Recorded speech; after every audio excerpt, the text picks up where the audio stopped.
Wait, unmute. Unmute your speaker or increase your volume. We're using computer audio, start. Pause, and we're recording, and we are doing do not murder. Okay, so do not murder, lo tirzach, it's the 6th commandment.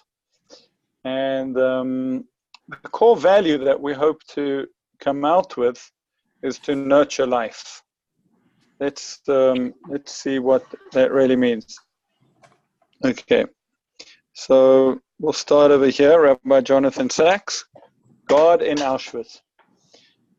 This is a quote from actually a speech I found of his. When I first stood at Auschwitz-Birkenau, the question that haunted me was not where was God. God was in the command, you shall not murder. God was in the words, you shall not oppress a stranger. God was saying to humanity, your brother's blood is crying to me from the ground. God did not stop the first humans eating the forbidden fruit. He did not stop Cain committing murder. He did not stop the Egyptians enslaving the Israelites. God does not save us from ourselves. That, according to the Talmud, is why creating man was such a risk that the angels advised against it. The question that haunts me after the Holocaust, as it does today in this new age of chaos, is where is man? So, as an introduction, the value of life. Life is the most basic right we have. Where does this right come from? What is included in it? And here we have a text, actually the Declaration of Independence. We hold these truths to be self-evident, that all men are created equal, that they are endowed by their Creator with certain unalienable rights. Among these are life, liberty, and the pursuit of happiness. That to secure these rights, governments are instituted amongst men, laying its foundation on such principles and organizing its powers in such form as to them shall seem most likely to affect their safety and happiness. So, conversation. What is included in the right to life? And is life limited to the physical? How about the emotional, intellectual, spiritual? And whose responsibility is it to secure this right? Any comments?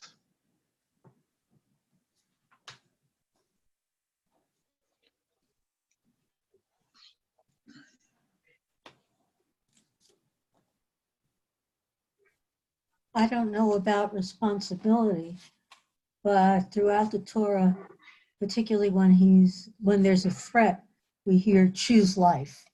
So that is up to each individual to choose life. It's interesting. What life do you think he is speaking about?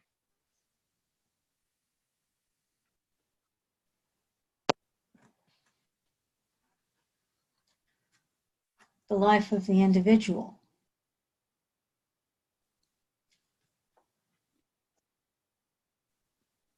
So it's you're putting the responsibility onto the individual. And does that sound like choose life for yourself or for others? By the way, am I still sharing? Yes. Why don't I see my share? Okay, you see the document, right? I'm not getting the document. I had to pull it up myself. That's why I just got to it. I'm not getting your screen. But I have the lesson, so it's okay. I'm following along. I just got it.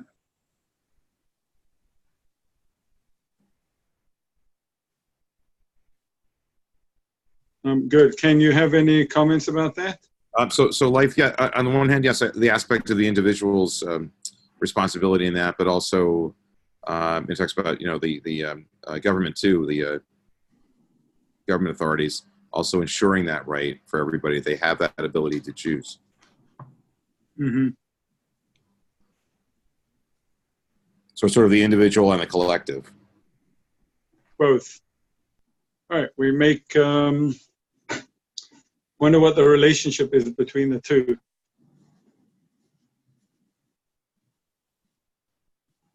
as far as individuals go, it's good. When individual responsibility breaks down, so then we expect government to get involved. It's an interesting question when it comes to, let's say, medical care, right? Yeah. Whose responsibility is it? Okay, let's go on.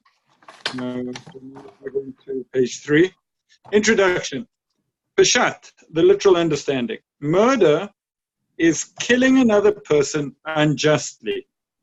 Many people translate Lo tirzach as do not kill. It's not do not kill, it's do not murder. And the difference between killing and murdering is that murder always is an unjust act. Is one of the 3 sins for which we should die rather than transgress, even under duress. There are different rules for intentional and unintentional murder. Murder in biblical times, an intentional murderer was sentenced to death, and unintentional murderer was sentenced to a city of refuge until the death of the high priest. So let's see the source here. It's the same in both tablets. Lo tirzach, do not murder. The Ibn Ezra says, do not murder with your hand or with your tongue, by testifying falsely to kill him, or through slander, or by intentionally giving someone bad advice that you know will end up killing them. If you know a secret which could save him from murder and don't reveal it, you are like a murderer. So he obviously, expanded it to do not be involved in murder in any situation or in any way. Okay. Conversation. Is suicide murder? What is your guys' opinion? I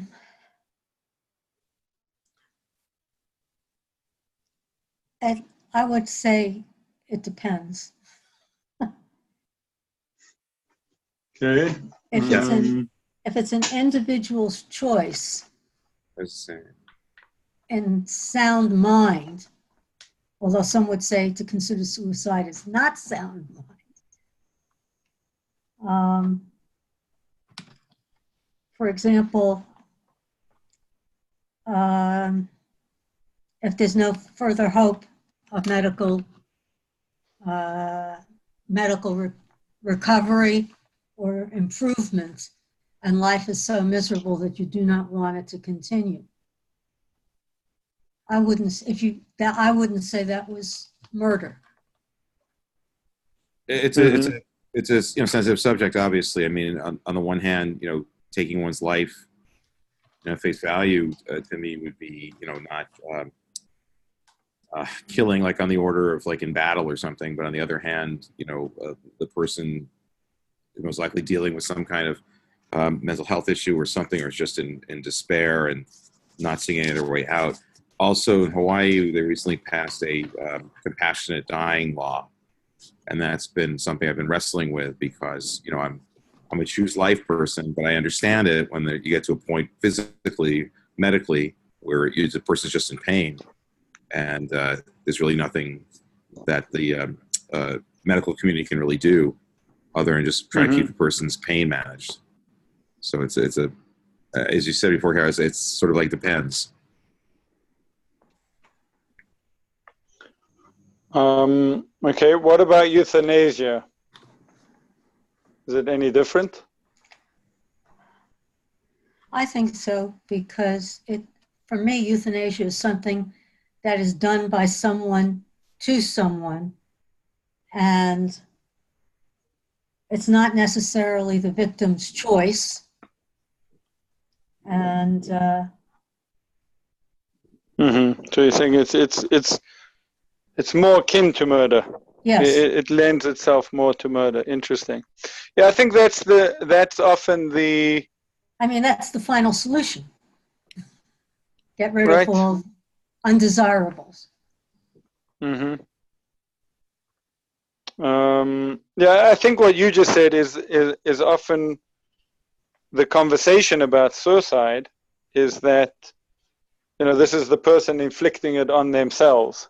So is murder by definition murdering someone else, or is it taking a life unjustly, and they've, one's own life. I guess in a way, is that one of our rights? Are we entitled to our own life? Whereas euthanasia, as you say, is on another person. Okay, have we as a society become less sensitive to the devastation of murder? I would say so, since we won't pass gun control to prevent it. I would say overall, because the number of shootings and murders and things, but once in a while you have a story of like a young child who gets shot in a gun battle or something, and then so everybody will say, "Oh, that's horrible." But then, as you said, it goes back and continues, and really nothing substantive has been done. Right.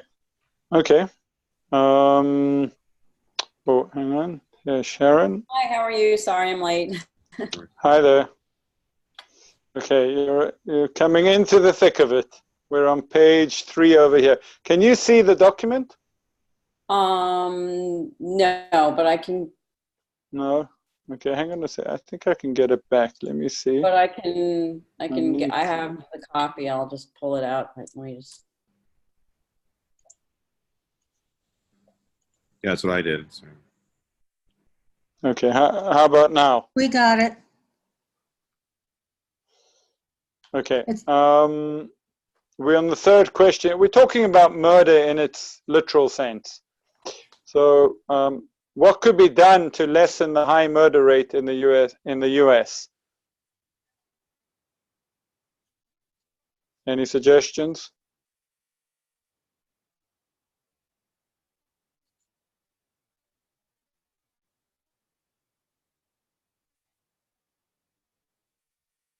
Hello?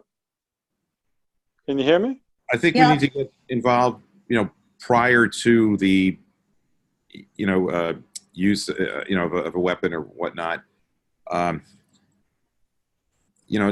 Judges now, there's a new protocol in justice system of judges asking, well, what happened before you did X, Y, or Z? What led up to it? And I think society needs to intervene in terms of people who, are of a mind, sadly, to take action like that. I mean, especially in social media, and people post things. People need to it needs to be acted upon. There needs to be intervention beforehand. Mm-hmm. That's interesting. I actually, in terms of that, I would hope that by the end of this debate, we actually have something to share with people and address the issue. What's really at the core of it? What's going on when murder happens? Let's get down to the core. And can we address that? And I think that would be amazing. I think a large part of it is that it does not value life. Right. And doesn't consider that any individual is valuable to themselves or to society or the family. Mm-hmm. Yeah, I think that is at the core of it. I think it's a big part of it. Well, that's what you don't look at the person as a human being with a family in some instances, whatever. You just act in the heat of the moment. Right. Okay. Okay. Let's not spend all our time on this. Let's just look at the other questions. Do you consider selling dangerous substances murder? To what degree does our litigious society and identity politics protect or inhibit our ability to bring about justice, specifically for murder and generally? In addition to physical murder, we are warned against slander, false testimony, even holding evidence that could lead to unjust killing. How would you rate our current society on these parameters?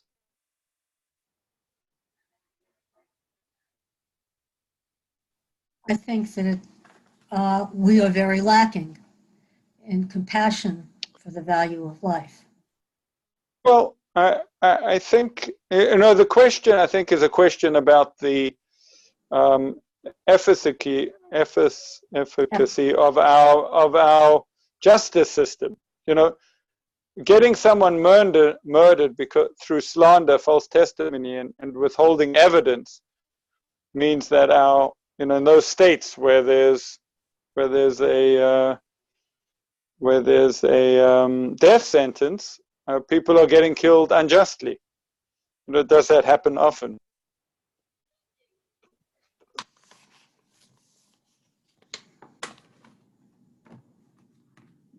Well, I think, yeah, our legal system often, you know, is not, I mean, is not good when it comes to, you know, false convictions, and when it's the death penalty, you know, there's no getting it back if you're wrong.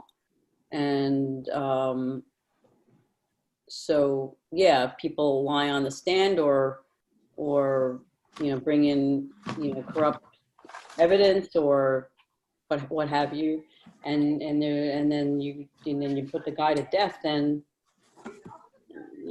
there's no Right. taking the life back. Right. So, you know, obviously that's one very strong argument against having the death sentence. Yeah, and I think, you know, we, our Jewish law, you know, you have to have two witnesses. It's very, very strict about how you can, you know, you can't just convict on the testimony of one or hearsay, and have somebody, you know, put to death. So that was taken very, very seriously. So right. And things like the Innocence Project, I mean, shows the importance of things like DNA use of that, and making sure that you, as you said, you're not executing an innocent person. Right. Okay, good. Moving on to page 4. Do not murder. Okay, introduction, yesod, the underlying principle, in the image of God. We may not murder because each human being has intrinsic dignity worth of intrinsic dignity worth of honor and respect.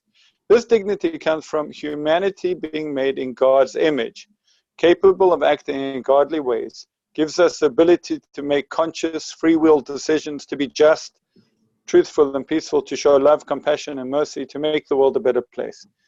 Being made in God's image means having the potential to live elevated lives and make a positive impact on the world. So everyone has godly potential. The Diber, do not murder, demands that we take utmost care not to endanger or diminish any human life, including our own. Text. Genesis 9:6. God explains to Noah as they're about to leave the ark, whoever sheds the blood of man in man, shall his blood be shed. For in his image did God make man. So, conversation here. What does it mean to you to be made in the image of God? How does being made in the image of God entitle one to life? And are there any creatures, are there any other creatures created in the image of God? For me, being created in the image of God gives me obligations, and especially Nice. obligations in the Jewish context. Mm-hmm. And for me, that means being the best person that I can. Mm-hmm. Does it entitle you to life? I think it entitles me to life. It does not entitle me to take life. Right, exactly. Okay, good. I was going to say, it also speaks to the point, you know, committing murder is transgressing not only against another person, but against God in a sense, in essence, as well. Beautiful. I think it's interesting. I never really thought about, you know, is any other mention of any other creations being made in the image of God, and I have to say no. So that makes it, God didn't say the animals were created in God's image or anything else. It's us. And that makes it even more important that there's something else special about us. And, you know, to take another life is really an offense to God. Although even God does mention that when we take the life of animals, it has to be you have to acknowledge that there's sanctity and holiness in all life, but particularly human life. Animals were not created in the image of God. Mm-hmm. It was very, very interesting. Right. Never really put what is together. interesting, by the way, is that hi, Audrey. Hi. The verse says in Genesis, can't remember chapter and verse, but when God is creating man, it says, "Let us create man in our image, in our form." And according to the Midrash, he's talking to the angels. So it would seem that there are other creatures created in the image of God, and they are the angels. I don't think we know how to murder them, even if we wanted to. So I would just say that, you can't explicitly take that from the text. That's the rabbi's midrash on it. Right. Explicitly in the text, it doesn't say that. They're trying to figure out how, why there's plural language, and that's the royal we, and if God is king, I understand that. But explicitly in the language, it does not say anything about any other. But yes, if we're going to see, there are messengers of God, they're malachim, but I would say that they're God. They're part of, you can argue that the angels of God are acting on God's, agency, and it's one and the same kind of thing. That, it's just getting philosophical, Mm-hmm. but it's hard to know who are these angels. What do they? Even I agree with you. According to the the rabbinic interpretation, that's the way it comes out. Okay, great. A question that I have actually is, we speak about this image of God in a very powerful way. It's intelligence, it's free will, it's the ability to think abstractly, be just, all these good things. But then take someone who is in a coma. We spoke about euthanasia before. Can a person lose the image of God? And that would have a dramatic impact on do not murder.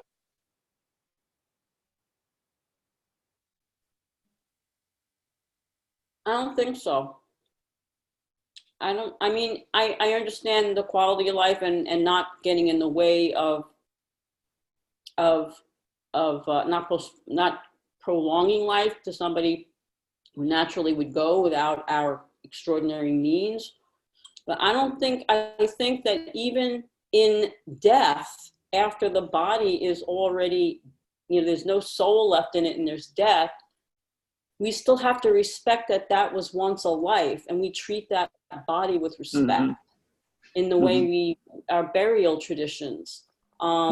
Interesting. So and I think it's the utmost disrespect when you see in war or something and somebody is killed and then they drag the body along the whole. That's, to me, the ultimate disrespect of human life.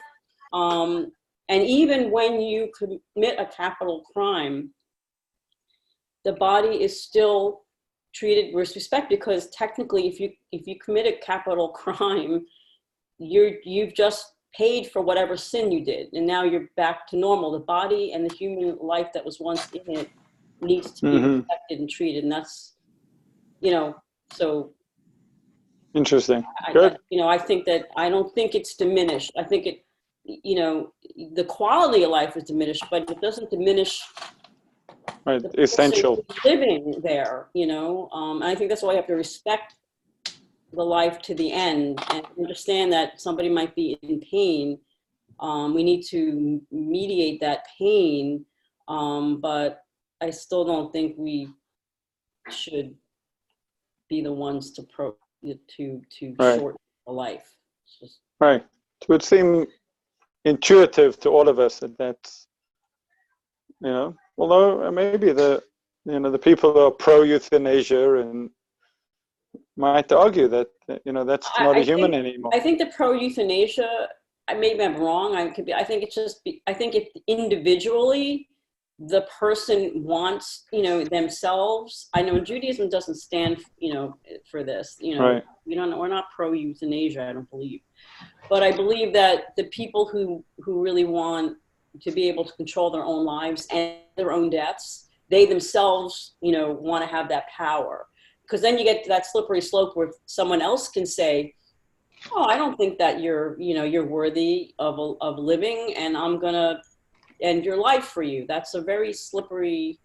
It's a very Right. slippery slope. So I think, in terms of like you people individually wanting to control their own death, that's that's a different story because it's them determining. But I would say that people, traditionally Judaism is not really for that.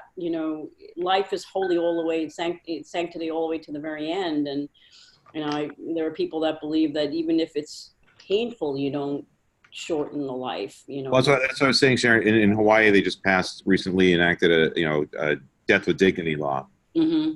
So that's also what I've been wrestling with. I mean, I haven't had I think that, it's really important that you just shouldn't do extraordinary means to keep people alive just to keep people alive. If you would go naturally, I mean, I think that's important too. I've seen it's, when, being a rabbi and being at people's deaths and the end of life situation, it's horrific at some point, in some times. So I certainly understand, but there's a difference between, like, we have the technology to keep, anything alive forever, but what is that? So but I think the difference is also, as opposed to unplugging someone from a machine, right, as opposed to giving someone the ability to take something and to end their life. That's right. Yeah. And again, that I believe, it needs to be, the person's decision on their own to do it. And yeah, unplugging is difficult. I mean, you have to do it. I've had to, it's not an easy thing to do. It's really not. But in the end, if you know that there's no chance, I think, in my view, if there's no chance of, if you're, brain dead and legally no chance of life, I would say that it's okay, but I'm doing it in the respecting the life, camp. Okay, let's move on to the next page. I think where this becomes interesting is, until now, the first 4 pages, we really spoke about murder the way we understand it, ending life, these life and death questions, which are always fascinating. Thank God they are not day-to-day, minute-to-minute. So how do we take, if this is one of the dibrot, if this is one of the 10 commandments, which you say are these core values of Judaism, now how does this become a core value for day-to-day living? So that's really what we're trying to explain over here. Introduction, nurturing life. When the Jewish people heard the commandments at Sinai, they immediately transformed every negative into positive. For example, the positive opposite of murder is the nurturing of life. This starts with health and security. So the Or Gedaliyahu says, for example, included in the prohibition, do not murder, was a positive dimension, for when they heard it, the children of Israel were filled with love for one another on such a level that it was not plausible for them to murder, because their very being was the opposite of murder and anything to do with it. So they're really filled with, I would like to say, a recognition and respect for human life, especially with the sensitivity that it carries this image of God in it. And if we take that and we just start, well, how do we start respecting life? We would start with actually health. The Rambam was a doctor, we know that, and he writes something very interesting over here in Hilchot Deot. He says, ravenous eating is as deadly to the body of every man as poison, and is the base of all sickness, for most diseases which visit man, only because of bad food, or because he fills up his bowels with overmuch food, even though the food be of good quality. So either bad food or overeating. Concerning this, Solomon in his wisdom said, who guards his mouth and his tongue guards his soul against distress. Meaning that whoever guards his mouth against bad food and ravenous eating, and his tongue from speaking besides the things he needs, guards his soul against distress. So that is in terms of health, also in terms of security. The Rambam. What would you say today if you were alive now? Which diet would he propose? I'm just saying that, you know, we have a much, I think, I would assume we have a much higher obesity problem today than they did in, you know, in the 12th century. Right. I don't know what you would say today. You'd say, hey, I wrote my book for a reason, for you guys too. Okay, source 3. The requirement this requirement applies to a roof, and similarly to any place that might present a danger and cause a person to stumble and die. For example, if a person has a well or cistern in his courtyard, a swimming pool, he must erect a sand wall 10 handbreadths high around them, or make a cover for them so that a person will not fall in and die.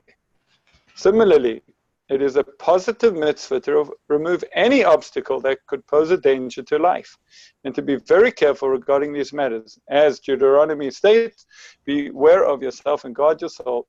If a person leaves a dangerous obstacle and does not remove it, he negates the observance of a positive commandment, and violates the negative commandment. When you build a house, you shall make a parapet for your roof, so as not to bring blood guilt on your house for anyone that should fall into it. So security and ensuring a secure environment, says the Rambam, is a positive mitzvah, and if you don't do it, it's a negative. You're transgressing. Conversation. Let's see, since we're commanded to take care of ourselves, whose responsibility is our health? What is the role of government and law in this? Mm-hmm.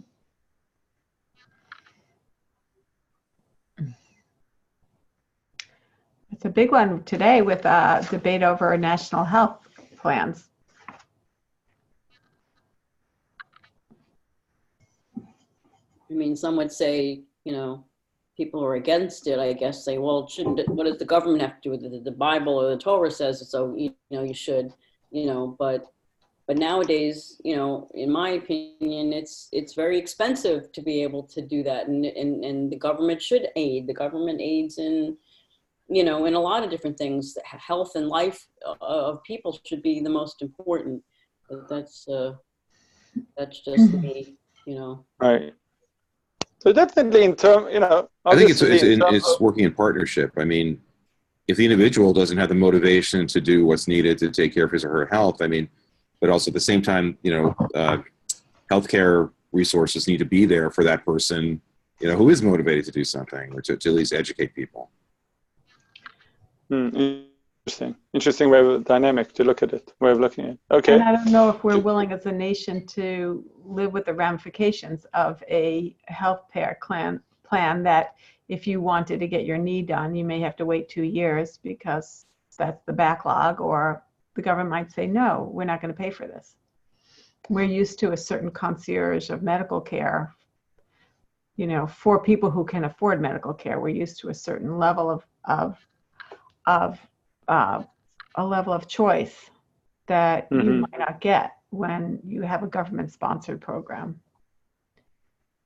I don't know, do we really want to go here? Because no. So I think that, you know, we'll very expensive insurance, and I don't really feel I have very much choice. I have to go to certain doctors. I do too. It's costing me $1,800 a month. I know. Our insurance too. So just $47,000. I don't, you know. I mean, if you know. Well, I think also if you throw employers into the mix too, I mean, it's a different world than it used to be in terms of what companies do for their employees. Because they can't afford it anymore. It's created rest. Right. It's a real challenge to get the right system. Right. To have a broken system, balance how to fix it. Right. Right. Okay. Let's just look at these other questions here. Not necessarily discuss them. Should people who receive government support be allowed to buy junk food with that support? That's a loaded question. What are some acceptable reasons to endanger your own life? For example, can one endanger one's life to save another person?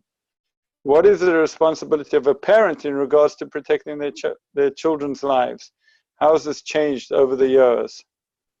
And I think we could, look at these questions in terms of this section, which is really about health and safety.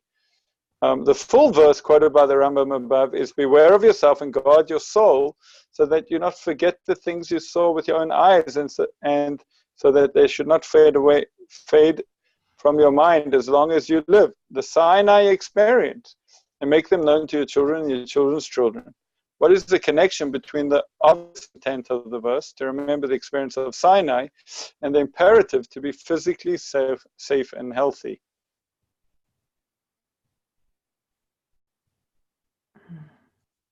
Anyone want to take a shot at that?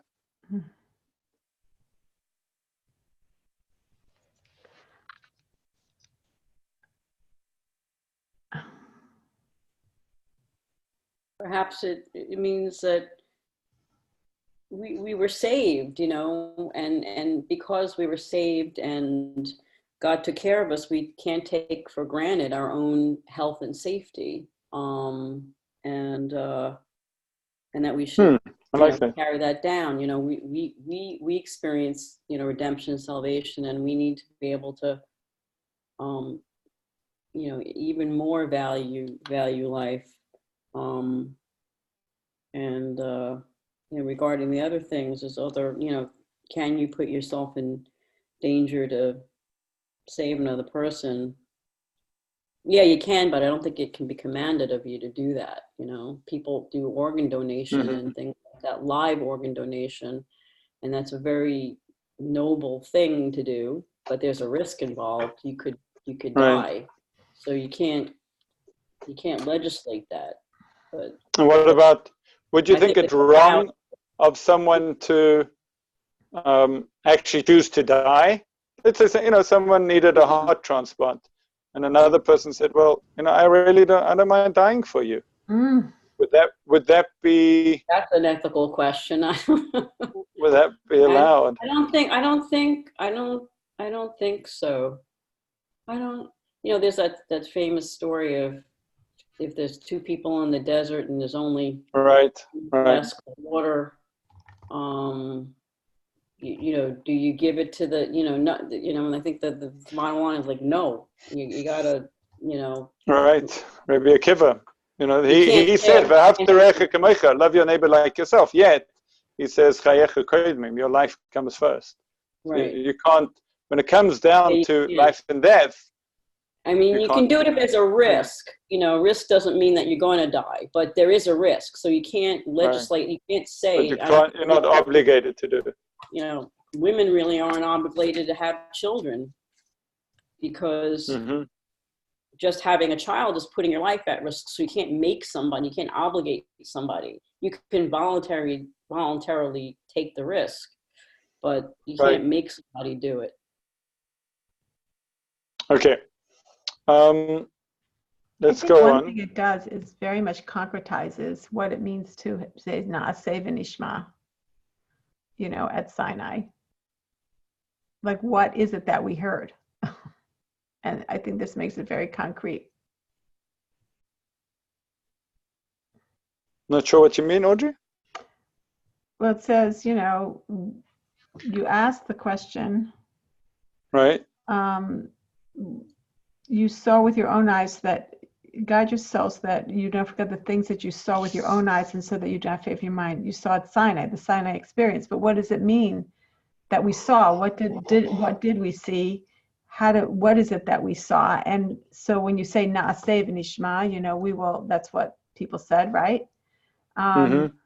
It concretizes it. It says, okay, this is what you said. You will take care of yourself, and you will take care of others, and you will guard yourself and guard others. Like that makes it very specific. Interesting. Never thought about that. You really, I think you're saying, or included in what you're saying, is that somehow at Sinai, besides experiencing this, whatever they experienced, they also realized their own worth. They realized the value of their own lives. And maybe because, I'm thinking aloud now, maybe because it got such meaning to it, they understood the meaning of their lives, and therefore take such great care of it. I don't know if that's included in what you I say. think it comes down to, when you get on the airplane and they give you the instructions, and if the mask comes down, the oxygen mask, you're supposed to fix yours first and then see to your child or whatever after. Okay, let's go on over here. Introduction. When we think about murder, we normally confine our thinking to the physical. However, we find throughout the Torah and the Talmud that life, having the means and ability to live in a fully functioning way, that's my definition, but I like it, goes beyond the physical.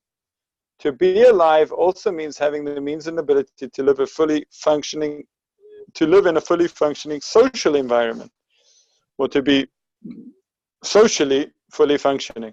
The Talmud says, a Tana taught before of Nachman bar Yitzchak, anyone who humiliates another in public is as though he spilled blood. Rav Nachman bar Yitzchak said to him, you've spoken well, as we see that after the humiliated person blushes, the red leaves his face and white comes in its place.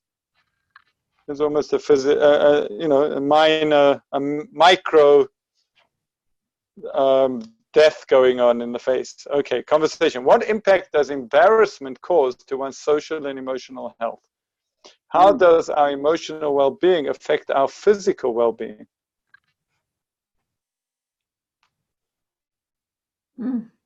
So, I think, thank God, the world's become very aware of this, of that there's, embarrassment, bullying, is terrible thing. It can lead to suicide. It can lead to even physical death. And the emotional well-being affecting our physical is also something that the healthcare movement industries come to understand. What are the conditions for necessary for social and emotional health?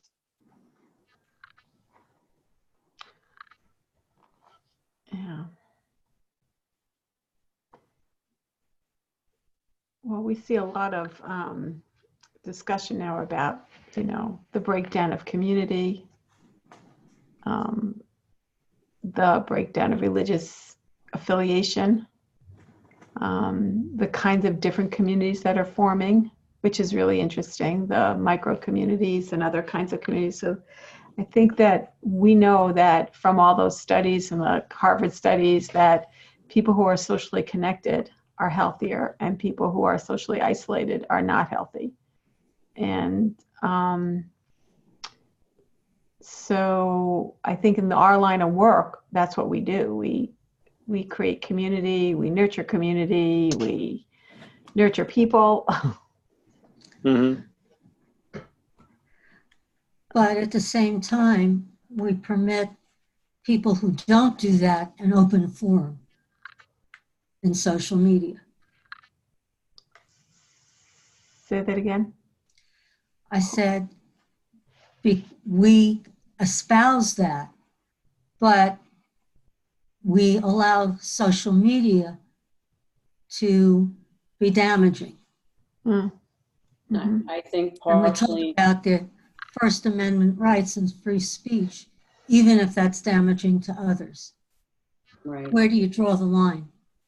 I think partially the social media outlet, it's easier for people to say things because it's not you're not saying it to the person's physical face, and it's just like words out there. But yes, but they can be devastating and humiliating and everything else. It makes it easier to say that it's okay, and then that everybody jumps in, and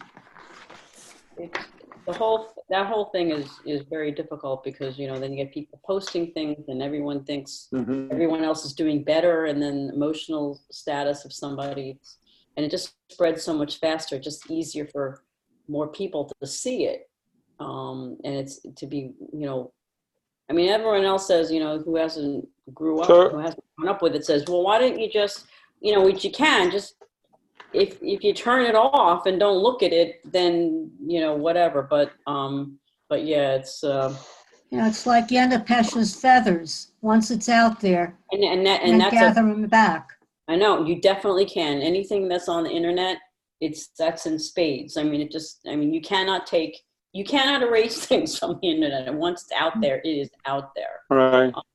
And again, I think this is a very, it's a balance. Who's going to make the decision? When does legitimate criticism become bullying? When does, Right. It's a difficult one. Yet we all understand there is such a thing as bullying. There is such a thing as, okay, in what ways is our society moving in the direction of appreciation of social emotional health? In what ways have we slid backwards? I'm going to leave that for now. Let's go on to the next section. Introduction.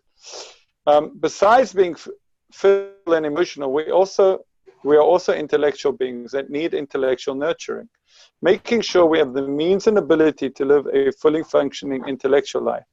This is part of nurturing of life, to which we are called by this diber. The text says, Rava said, this is what people say, either chavrusa or death, right? Or chavruta or matuta.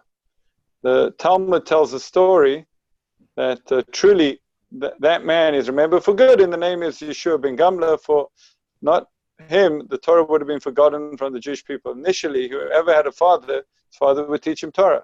Whoever did not have a father would not learn Torah at all. Yeshua ben Gamla came and instituted an ordinance that teachers of children should be established in each and every province and in each and every town. Hence the Jewish day school system. Source 3, Hillel would say, one who does not increase knowledge ceases. Conversation. The interpretation of the commandment resonates with the Jewish emphasis on intellectual achievement. What do you think are the roots of the Jewish emphasis on study and literacy? Do you think this trend will continue in future generations?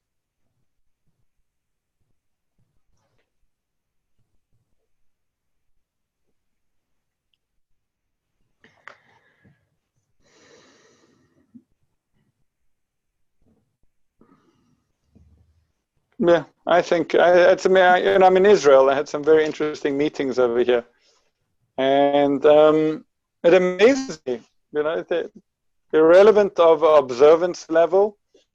I find the Jewish people very curious and wanting to.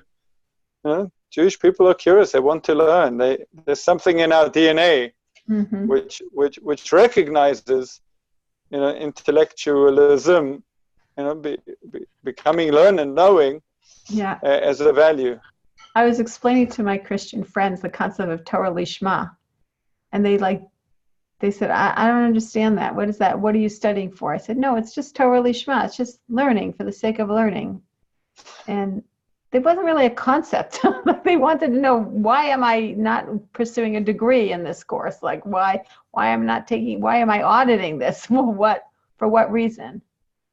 Wow. And that concept is so ingrained in just learning for learning's sake. And I was telling them, in very traditional circles, men learn all day and the women go out and work. And that's considered a good thing among certain circles, That was mind-boggling to them. Right. Yeah, it is interesting. I wonder if there's any other culture that has such a strong emphasis on knowledge for knowledge's sake. Well, knowledge for knowledge's sake, I don't know.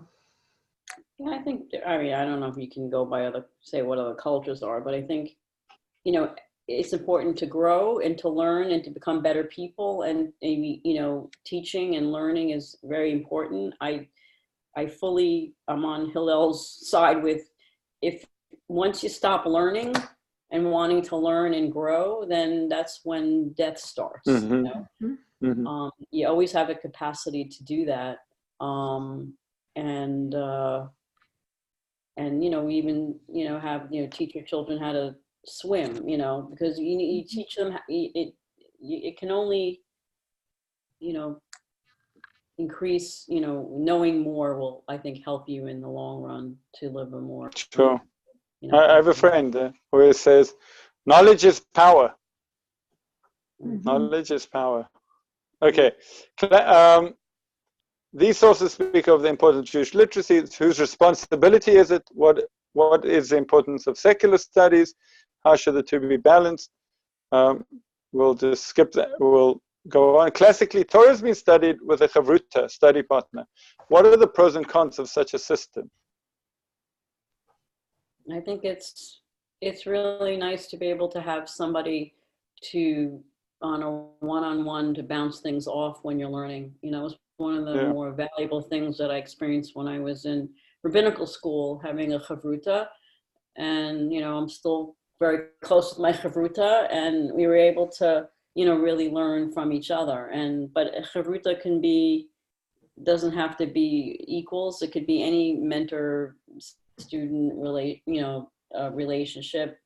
And it's always nice to have somebody who even knows to study with that knows more than you. But what I had with my chavruta was I had some qualities that helped him out, like, you know, my Hebrew and Aramaic were a little better than his, but he had the legal mind, you know, so we were able to like really, you know, mesh that together. So, you know, there are always something that someone sees that you don't even, you know, that you wouldn't expect. So. Yeah, and I would add to that the quality of chavruta of challenge. One can come up with one's own ideas and fall in love with them because they're so clever. And, you know, really they need to be challenged. And I don't think it's natural to challenge oneself as much as, you know, it's so much easier if you're an objective onlooker to do it. And of course, you know, I think it has to be done with respect to get to the truth. But I think that maybe if anything, I think, hey Ken, welcome back. Did we lose you for a second? I'm going to have to get off because I have a 2:00 meeting. Oh, yeah? But, okay. Sharon, I just want to tell you that I was a student at the Academy for Jewish Religion for like 8 years. I never got smicha, but I studied there. When did you go? When were you there? I was there. Wow, I can't even remember. But when they were at Anshe Chesed, and then when they were at that's a while. I was never there when they were in Yonkers or Riverdale. Right. So, but I was there a long. I love that school. It's a wonderful school. It's really great. I just said I was late because I came back. I was just returning from our retreat. Oh, that's nice. They have the alumni go as well, so I just came back from there. Oh, yeah, it's a wonderful place. Yeah, it is. Okay, I'm gonna have to check off. Take care, everyone. Bye. Thanks. Bye, Audrey. Bye. Okay, last one, introduction, spiritual life. The Jewish mission is a moral one, to teach the ways of God through both practice and words. This defines our spiritual life. We must ensure that we, individual and as a community, have the means and abilities to live a fully functioning spiritual life.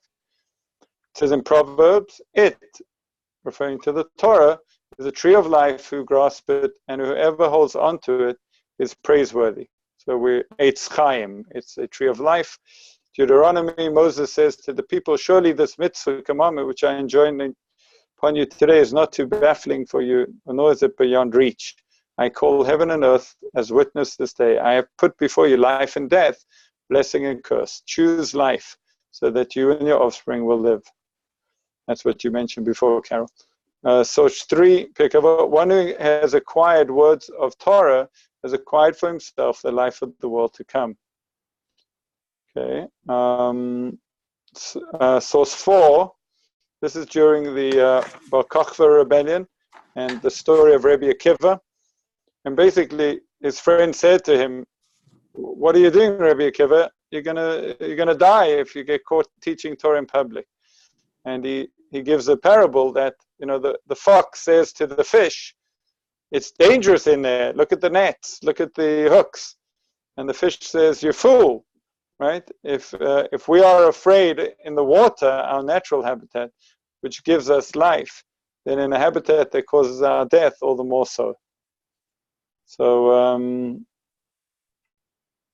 what do you see as the major challenges in Jewish spiritual life today? Can one be spiritually alive without being observant? can one be observant without being spiritually alive? And what are the challenges of transmitting a vibrant spiritual life to one's children? Well, in America, the challenges are soccer, basketball, Boy Scouts, Girl Scouts, BBYO, that all get in the way. And they're not all used as enhancements, and they conflict with our educational system, our supplemental educational system. Interesting. Okay.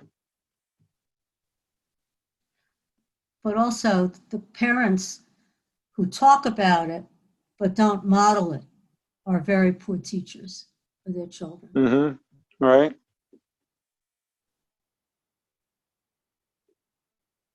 What would you say about the greater society that we live in? To what degree is it spiritually inclined? I think that's a really interesting question.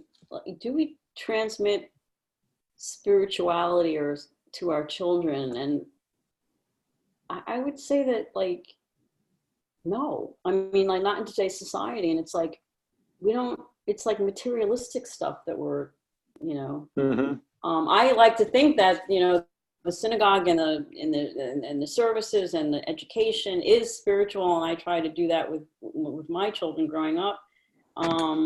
But for the majority of people, they don't, you know, they don't. And we were so concerned about whoever brought up the soccer and the this and the that. I mean, what are they getting out of it? I don't know. We don't. Well, it's interesting because a rabbi that I had said, go to Shabbat dinner with your family, even if it's at McDonald's. Well, yeah, there's something to be said about having a weekly experience with your family, and you're setting that apart as something special and instilling that. And that's a big spiritual value. Yeah. Or the rituals that we have with our families to make them spiritual. But I think it's we don't really talk about that, you know. Especially not with kids. I know, you know, what does it feel like to have that feeling? I think that there is, I think people are searching for meaning in their lives, whether they can find the words to say it or not, but there's still a disconnect between Judaism and helping, you know, to add to that meaning, or to be a source of meaning, or help them find it. Right. No, I'm having an interesting thought just listening to you guys. You know, maybe, and it would be interesting to trace the roots of it. The spiritual experience has become very individualized. You know, if someone wants a spirit, good, go and have one. But as parents, as a community, to say, no, we are making that our priority, somehow that's where we fall down. You know, no, you know, if there's a conflict between Friday night dinner and soccer, so then, you know, okay, as a family we do Friday night dinner, no questions asked. You know, that's our priority. But somehow that slips, and we're like, oh, soccer, you know, everyone's going to soccer. So what? That, you know, we care more about the Friday night. Yet it maybe it's stuck on the individual, and it's hard to translate it to the community. I don't know. Do any of you relate to what I'm saying? Well, you know, my joke is, in my next life, I'm going to come back as a soccer coach. Nobody ever missed, you know, soccer for a bar mitzvah tutoring. I mean, you know, it becomes low priority sometimes. But you're talking about how comfortable are you with being different? That's can you get with that? Because, you know, I'm in a Reformed congregation, and so, you know, assimilation is to a greater degree than an Orthodox congregation. I would assume. It really goes to that too. It's like, what is your, you know, how comfortable are you with that? Great point. Yeah. Okay. I hope it came through. Don't know what if you feel it came through. It'd be interesting to know. The looking at Lo Titzach, looking at do not murder in this new way of recognizing the value of human life, recognizing maybe what's behind that, and then doing whatever we can to enhance that. Everything from health, security, emotional well-being, intellectual challenge and well-being, spiritual well-being. What does this diber mean to you as a core value? When can it be applied? And what are the challenges you will face? How can you overcome them?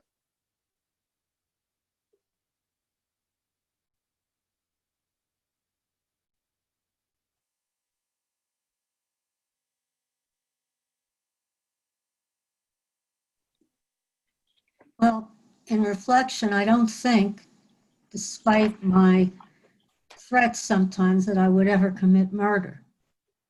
But I don't always value life to the extent that I probably could.